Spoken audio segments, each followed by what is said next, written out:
Hello, it's Jack Setson, and the topic today is a little late. It's my very first gender therapy appointment. A week and a half ago, I had my first appointment through a gender program in Milwaukee, and it went swimmingly. Basically, I don't think I'm going to have any problems whatsoever in this program at all because a lot of the stuff that's covered in it is stuff that I've already done. For example, part of it is getting your name legally changed, which I have actually already done, and it's been that way since 2009. Stuff like coming out to your parents. I came out to my parents in 2003. That's water under the bridge. I'm also already pretty deep in the local community, and I've done a great deal of research, so honestly, what else do I need? And I mean, the answer is truthfully, I do still need a lot, which is why I'm going through a traditional gender program and not one of the newfangled other programs that they have right now. And I'm starting to unearth some things about my past which are kind of sketchy. And that was one of the subjects that we talked about a couple of Thursdays ago. So here's what happened. I go to her office and I meet her. It was in a residential building, which was a little weird, but it was a nice residential building, so not that bad. It smelled like traditional medicinals, herbal tea, which is something that I used to drink, so it was familiar. We put together some of my family history, made some genograms, and then she asked me some intake questions just so that we could figure out where I am and where I'm going, that sort of thing. For the interest portion of this vlog, I think I'll go over what I talked about in that therapy session because some of it's interesting and the rest of it is just a little bit creepy. So the first question was, when did you first realize that you wanted to transition? And as far as that goes, I actually have two moments in my life where that my mind actually went there. The second of which was when I actually did go there. The first was when I was watching TV at my old house in this little shittin' town that I used to live in when I was like 8 or 9 years old. I feel like it was Ricky Lake that I was watching. I'm really not sure in retrospect. Anyway, the show was about transsexual children or cross-gender children of any type, really.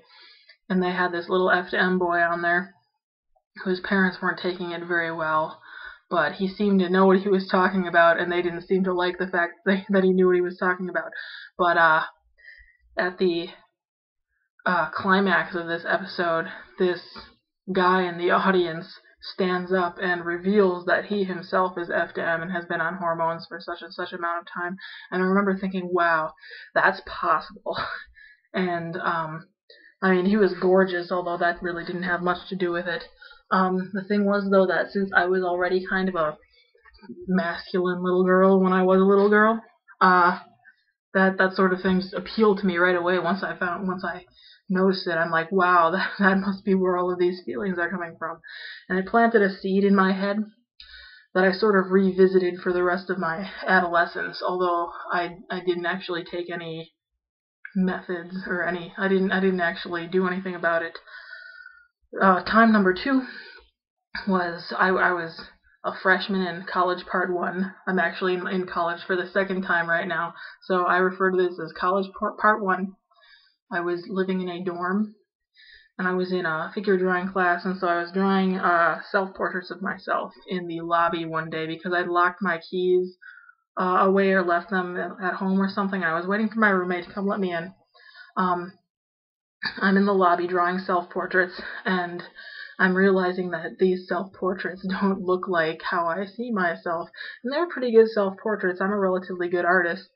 And I'm like, is it the dreadlocks? So I had these big dreadlocks at the time. I was kind of a hippie.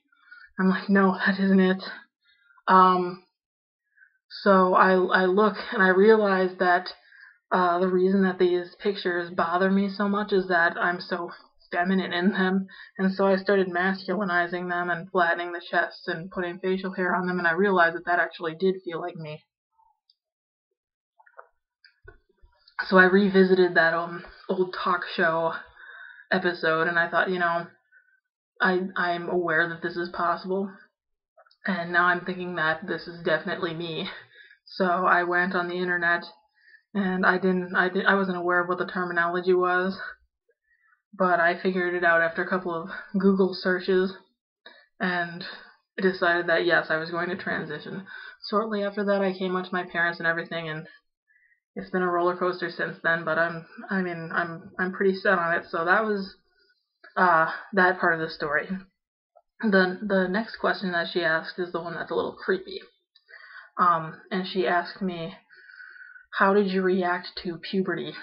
And it's not because I didn't have a bad reaction that this is creepy, because a lot of people didn't have bad reactions to puberty. A lot of people had really nasty, like screeching reactions to things like getting their first period. A couple of people are just sort of meh about it. The problem with me is that I don't remember at all like how I reacted. I remember just logically, I have like memories, very vague memories of getting my first period, and I don't remember much about that except for that it was New Year's Eve and I was babysitting. But that's like just an episodic memory. I don't remember emotions from that time. I just remember what happened. And beyond that, I don't remember anything.